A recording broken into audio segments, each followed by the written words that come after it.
So my laboratory studies the way that normal mechanisms of development and neuroplasticity are subverted or hijacked in the context of brain cancer.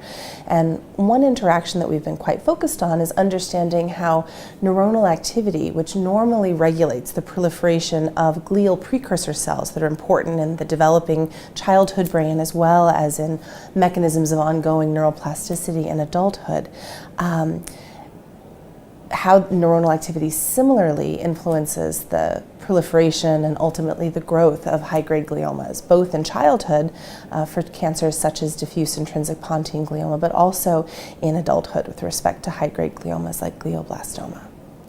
What we found is that neuronal activity, like the normal counterpart, very dramatically influences the proliferation of malignant glial cells. And digging into the mechanism, we've uncovered that there are at least a couple activity-regulated secreted factors that seem to be very important for activity-regulated growth of gliomas.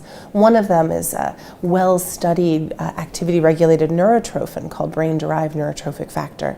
And the other one that we uncovered was really unexpected and not known to be a growth factor at all. It's a synaptic protein called Neuro Ligand 3, which normally functions as a synaptic adhesion molecule, and normal synapses that form between neurons and other neurons as well as between neurons in some subtypes of glial cells.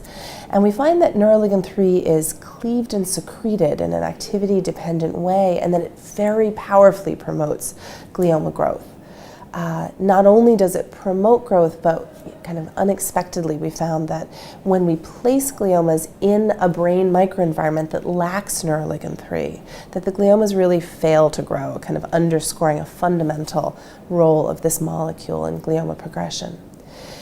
We identified the enzyme that's responsible for release of neuroligand 3 into the tumor microenvironment and find that by blocking that enzyme, an enzyme called ADAM10, that we can slow the growth of high-grade gliomas. And so this is an exciting new angle that we're hoping to translate for therapy.